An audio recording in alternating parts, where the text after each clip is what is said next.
Hi guys, welcome back to my channel. This is Kashish and you watching what's up Kashish. तो कैसे हैं आप सब? उम्मीद करती हूँ अच्छे होंगे। मैं थोड़ी डिस्ट्रेस्ड हूँ। मैं डिस्ट्रेस्ड इसीलिए हूँ क्योंकि हमारे देश में जो ऑनगोइंग न्यूज़ चल रही है, इवेंट्स चल रहे हैं, उसकी वजह से। तो आप सोचेंगे आज बहुत सीरियस लग रही हूँ। तो हाँ गाइस, आज कोई पॉडकास्ट शूट नहीं आने वाला है। आज मैं आपसे एक बहुत इंपॉर्टेंट बारे में बात करना चाहती हूँ। बहुत सारी वीडियोज़ आपने इस बारे में यूट्यूब पर देखी होंगी, बहुत सारी न्यूज़ भी आपने पढ़ी होंगी, लेकिन मैं आपसे जो बात करना चाहती हूँ शायद ही वो किसी वीडियो में आई होगी या शायद ही किसी न्यूज़ में कवर हुई होगी। मैं बात करना चाहती हूँ आपसे खालिस्तान के बारे में। अब आप कहोगे खालिस्तान के बारे में तो हमने बहुत सारी चीज़ें देख ली हैं और पढ़ ली हैं, लेकिन मैं आपसे खालिस्तान की रीसेंट न्यूज़ के बारे में बात नहीं करने आई हूँ। आज मैं आपसे बात करने आई हूँ खालिस्तान की हिस्ट्री के बारे में, कि ये जो सब चल रहा है ये कब शुरू हुआ था, क्यों शुरू हुआ था, और जो आज ये इवेंट्स हो रहे हैं, क्या ये पहले अगर कुछ गलतियां गवर्नमेंट से नहीं होती या कुछ गलतियां मे बी सिटीजन्स के साइड से नहीं होती, क्या ये सब टल सकता। तो बात आती है खालिस्तान की। खालिस्तान से पहले मेरे पास एक बहुत इंपॉर्टेंट सवाल है जो मैं सभी से पूछना चाहती हूँ। हमारे देश में पार्टीशन हुआ था 1947 में। जो फैमिलीज उस दर्द से रूबरू हुई थी, उस ब्लडशेड से रूबरू हुई थी, मैं जानना चाहती हूँ क्या इंडिया एक्चुअली एक और पार्टीशन के लिए रेडी है। अब आप बोलेंगे ऐसी बातें क्यों हो रही हैं। आपको क्या लगता है जो इवेंट्स हो रहे हैं वो एक पार्टीशन की डिमांड के लिए ही हो रहे हैं, टुकड़ों के लिए ही हो रहे हैं? अगर देश के टुकड़ों की बात नहीं होती तो इतना ब्लडशेड, इतना वायलेंस नहीं होता। तो क्या जो 1947 के इवेंट्स थे वही इवेंट्स हम 2023 में रिपीट करने के लिए रेडी हैं? क्या हमारा देश रेडी है, या एज सिटीजन्स क्या हम उस सब के लिए रेडी हैं? तो हम बात करते हैं खालिस्तान क्या है, उनकी क्या डिमांड्स हैं, अमृतपाल सिंह कौन है और उसे भिंडरवाला 2.0 क्यों बोला जाता है।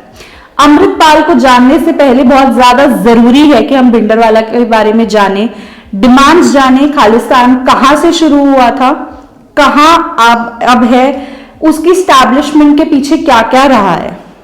तो जैसे हमारे आदरणीय होम मिनिस्टर जी अमित शाह ने एक स्टेटमेंट दी थी कि खालिस्तान मूवमेंट को राइज नहीं होने देंगे, उस पर खालिस्तान के आजकल के जो लीडर हैं अमृतपाल सिंह, उन्होंने वापस एक स्टेटमेंट दी थी कि अगर आप हमें रोकेंगे तो आपका वही हाल होगा जो इंदिरा गांधी का हुआ था। तो इसीलिए बहुत ज्यादा इंपॉर्टेंट है कि हम खालिस्तान के पास्ट में जाएं, भिंडरवाला के पास्ट में जाएं और फिर आजकल के इवेंट्स को एनालाइज करें। तो लोग एसोसिएट करते हैं कि खालिस्तान की शुरुआत 1980s में हुई थी, लेकिन ये गलत है।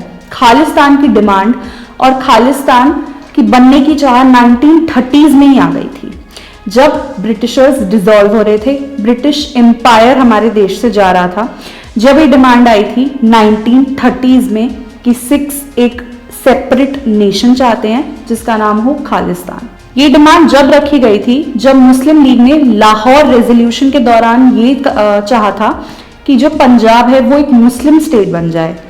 तब वहां के एक ग्रुप जिनको अकालीज बोला जाता है, उन्होंने ये डिमांड रखी थी कि पंजाब जो है वो ना ही एक मुस्लिम स्टेट बने, ना ही एक हिंदू स्टेट बने, बट एक प्रॉपर सिख स्टेट बने, एक सिख कंट्री बने जिसको लीड करे महाराजा ऑफ पटियाला। और इस कंट्री में, इस खालिस्तान में पार्ट्स ऑफ पंजाब जो कि इंडिया में है, पार्ट्स ऑफ पंजाब जो कि पाकिस्तान में है, और यहां तक कि शिमला हिल्स भी कवर हो।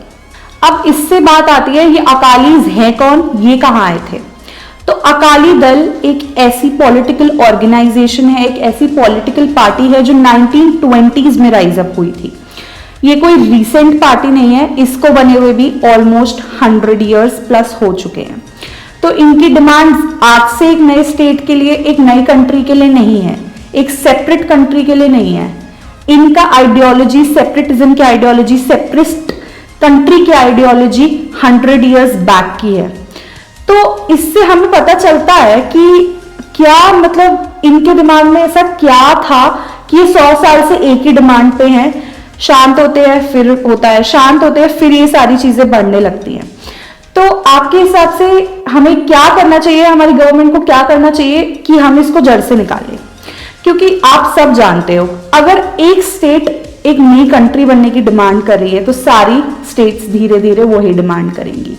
नॉर्थ ईस्टर्न स्टेट्स बोलेंगी कि हम बाकी इंडिया से एसोसिएट नहीं कर पा रहे, आप हमें अलग करो। साउथ इंडिया बोलेगी कि हम नॉर्थ इंडियन से एसोसिएट नहीं कर पाते, आप हमें अलग करो। लेकिन क्या ये एक्चुअली पॉसिबल है? तो इस एक नई कंट्री की डिमांड एक मूवमेंट के साथ शुरू हुई थी, जो आई एम प्रिटी श्योर बहुत सारे लोगों ने नहीं सुना था। उसका नाम था पंजाबी सूबा मूवमेंट। जैसे कि पार्टीशन के टाइम हमने पहले डिस्कस किया था, बहुत ब्लडशेड हुआ था, बहुत वायलेंस हुआ था, तो ये सेपरेटिस्ट कंट्री की डिमांड इंडियन गवर्नमेंट ने रिजेक्ट कर दी। 1972 में अकाली दल पंजाब इलेक्शंस हार गया था, तो न्यूज में रहने के लिए, हेडलाइंस में रहने के लिए और अपनी डिमांड बाय हुक और क्रुक पूरी कराने के लिए उन्होंने आनंदपुर साहिब रेजोल्यूशन निकाला 1973 में। आनंदपुर साहिब रेजोल्यूशन की मेन डिमांड थी propagation of Sikh life of living, अनएथिज्म बिल्कुल हटा देना और अनसिख थिंकिंग बिल्कुल रिमूव कर देना। तो वो बेसिकली एक प्रॉपर सिख कंट्री डिमांड कर रहे थे, जहां पे सारी चीजें उनके रिलीजन के हिसाब से चले और एथिज्म बिल्कुल खत्म हो जाए। ये एक बहुत मेजर हाईलाइट था इस रेजोल्यूशन का। इसी के साथ उनकी डिमांड ये भी थी कि चंडीगढ़ भी उनके कंट्री में एडअप हो। इस रेजोल्यूशन से कुछ फायदा दिखा नहीं, तो 10 साल के वेट के बाद 1982 में अकाली दल ने सोचो किसके साथ हाथ मिलाए। जी हां, सही सोचा, भिंडरवाला के साथ उन्होंने हाथ मिलाए और उन्होंने लॉन्च करा धर्म युद्ध मोर्चा, जो उनके इस रेजोल्यूशन को इंप्लीमेंट करने में हेल्प करे, उनके इस रेजोल्यूशन को होने दे। भिंडरवाला, जिसको एक इंडियन मिलिटेंट कहा जाता है राइटफुली, क्योंकि उन्होंने मिलिटेंट वाले काम ही करे हैं, वो इतने पावरफुल हो गए थे इस दौरान कि 4 अगस्त 1982 से लेकर 3 जून 1984 विच इज ओनली 2 years में 1200 violent incidents, 410 deaths, 1180 injuries report हुई हैं, जो उन्होंने और उनके फॉलोअर्स ने करी हैं। आप मानोगे डीआईजी अवतार सिंह अतवाल का मर्डर कहां हुआ? उनका मर्डर हुआ गोल्डन टेम्पल के गेट पर। पुलिस वाले उनकी बॉडी को टच करने से भी डरते रहे। क्यों? क्योंकि उन्हें परमिशन की नीड फील हुई भिंडरवाला से। इतना खौफ पैदा कर दिया था उस आदमी ने अपना पूरे स्टेट में। तो ये भिंडरवाला, जो कि एक मिलिटेंट था, ये और इसके फॉलोअर्स पुलिस से बचने के लिए, गवर्नमेंट से बचने के लिए कहाँ शील्ड ले रहे थे? ये लोग शील्ड ले रहे थे, ये लोग प्रोटेक्शन ले रहे थे गुरुद्वाराज में, क्योंकि गुरुद्वाराज, टेम्पल, मॉस्क ऐसी जगह है जहां पे गवर्नमेंट कोई भी हमला लेने से पहले या पुलिस एंटर करने से पहले 100 बार सोचती है। इन्होंने इन रिलीजियस बिलीफ्स का बहुत फायदा उठाया, लोगों के फीलिंग्स का बहुत फायदा उठाया। इनकी वजह से आम जनता परेशान हुई, इनकी वजह से आम जनता पिसी। क्यों? क्योंकि अगर एक बंदा गलत चलता है तो स्टीरियोटाइपली हम उस ग्रुप के सारे बंदों को गलत मानने लग जाते हैं। इन वायलेंट अटैक्स को देखते ही देखते इंडियन गवर्नमेंट को, जो कि उस टाइम इंदिरा गांधी लीड कर रही थी, उन्हें एक बहुत ज़्यादा स्ट्रॉन्ग डिसीजन लेना पड़ा, जो बहुत ज़रूरी था, वरना ये सिचुएशन आउट ऑफ कंट्रोल चली जाती। तो अब आया operation blue star. Operation blue star क्या था? Operation blue star Indian armed forces का ऑपरेशन था, जो 1 to 8 जून 1984 में हुआ था launch to remove Bhindranwale and his followers from golden temple. जी हाँ, वो वहां शील्ड लेकर बैठे थे, वहां छुप कर बैठे थे। उन्होंने अपने रिलीजन को जितना वो जिसको वो इतना प्रमोट करते हैं, जिसके लिए वो एक नई कंट्री की डिमांड कर रहे हैं, उन्होंने उस पाक जगह को भी पाक नहीं छोड़ा। तो देश में इन डिस्टर्बेंसेस के चलते हुए इंदिरा गांधी ने ये स्ट्रॉन्ग डिसीजन लिया और ये ऑपरेशन ब्लू स्टार लॉन्च करा, जिसका नतीजा भिंडरवाला की मौत निकला। बहुत सारे लोग ये मानते हैं बहुत गलत डिसीजन था, उसको कहीं और पकड़ा जा सकता था, शायद पकड़ा जा सकता था, लेकिन वो शील्ड लिए जा रहा था, वो फायदा उठा रहा था लोगों की बिलीफ्स का। तो ऑपरेशन ब्लू स्टार से जो 2 बहुत जरूरी हिस्टोरिकल इवेंट्स हुए, पहला भिंडरवाले की मौत और दूसरा Indira Gandhi our then prime minister, उनका असैसिनेशन उनके सिक्योरिटी पर्सनल्स के द्वारा। ऑपरेशन ब्लू स्टार में क्या गलती रह गई थी? उसमें कैजुअलिटी रह गई थी, जिसकी वजह से आम जनता भी परेशान हुई थी और इसी वजह से उनके सिक्योरिटी पर्सनल्स ने उनको अटैक किया था।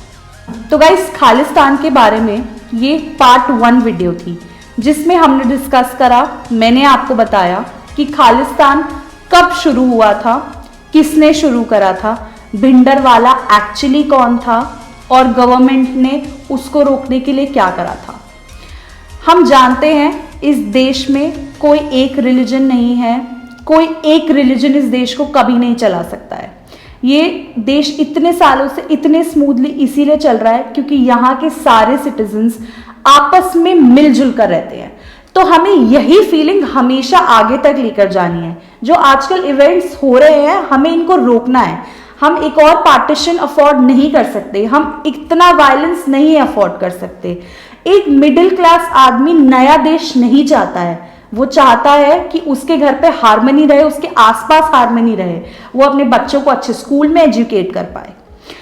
As a middle class person बहुत जरूरी है कि हम इंफॉर्मेटिव रहें। जनता का अगर किसी बारे में ओपिनियन है तो वो बहुत जरूरी है, वो बहुत इंपॉर्टेंट है। हम बहुत बार सोचते हैं कि हमारी सोच से क्या होता है, लेकिन नहीं, जनता की सोच एक बहुत बड़ा इन्फ्लुएंस है। अगर गवर्नमेंट के लिए है तो बाकी चीजों के लिए भी है। तो हम इस वीडियो के द्वारा सिर्फ गलत चीजें जो हुई हैं उनको हाईलाइट कर रहे हैं। इसका मतलब ये नहीं है कि मैं सिक्स के खिलाफ हूं, या इसका मतलब ये नहीं है कि मैं किसी और रिलीजियस कम्युनिटी के खिलाफ हूं। इस वीडियो का मोटिव सिर्फ आपको इंफॉर्मेशन देना था। जैसे मैंने पहले बोला था, हो सकता है कि इस वीडियो पे बहुत कंट्रोवर्सी हो, लेकिन बहुत ज़रूरी है पब्लिक ओपिनियन को सही तरीके से इन्फ्लुएंस करना। तो गाइज, अगर आप चाहते हैं इसका पार्ट 2 जल्दी आए तो प्लीज़ आप कमेंट करना, लाइक करना, मुझे सपोर्ट करना। आप कुछ और ऐड करना चाहते हैं, कुछ और मुझे बताना चाहते हैं, या चाहते हैं कि मैं ऐसी कोई और वीडियो भी लाऊं, तो प्लीज़ कमेंट करके मुझे डायरेक्शन बताना, मेरे को बताना आप और किस चीज़ पे वीडियो देखना चाहते हैं। टिल देन अपना ध्यान रखें, बाय बाय।